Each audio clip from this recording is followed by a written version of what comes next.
State forest officers ಚರ್ಚೆ ಮಾಡಿದ್ವಿ ಅಂತ ಹೇಳಿ ಕೊನೆಗೆ ನಮ್ಮೆಲ್ಲರ ಒತ್ತಾಯಿತರಿಗೆ ಚುನಾವಣೆ ಆದಮೇಲೆ ಏಪ್ರಿಲ್ನಲ್ಲಿ ಕರ್ನಾಟಕಕ್ಕೆ ಬರ್ತೇವೆ ನಾವು ಆನೆಪೀಡಿತ ಪ್ರದೇಶಕ್ಕೆ ಆನೆಯಿಂದ ಒಳಗಾಗಿದ್ದಂಥ ಪ್ರದೇಶಕ್ಕೆ ಅಲ್ಲಿ ಸಮಸ್ಯೆ ಇದೆ ಆನೆಗಳು ಅಂತ ಹೇಳಿ ಬೆಳೆಗಾರರ ಜೊತೆ ಸಂಘಟನೆಗಳ ಜೊತೆ ನಮ್ಮ ಪ್ರತಿನಿಧಿಗಳ ಜೊತೆ ಎಲ್ಲ ನಾವು ಚರ್ಚೆ ಮಾಡ್ತೀವಿ ಅಂತ ಹೇಳಿ ನಮಗೆ ಅವರು ಮಾತು ಕೊಟ್ಟಿದ್ದಾರೆ.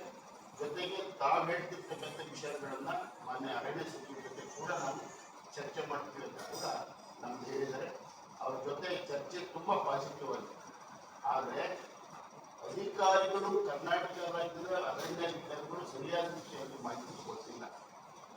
ಮೊದಲಿಂದ ಇದೊಂದು ನಮಗೊಂದು ಬೇರೆ ಅಧಿಕಾರಿಗಳು ಮೇಲ್ಮಟ್ಟದಲ್ಲಿ ಇರ್ಬೋದು, ಮಂತ್ರಿಗಳಿಗೆ ಇರ್ಬೋದು, ನಮ್ಮ ಜನಪ್ರತಿನಿಧಿಗಳು ಇರ್ಬೋದು, ಈ ಎಲ್ಲ ವಿಷಯಗಳಲ್ಲಿ ಹೇಳಿರೋದೇ ಒಂದು ದೊಡ್ಡ ಕಂದಕಾಗಿದೆ.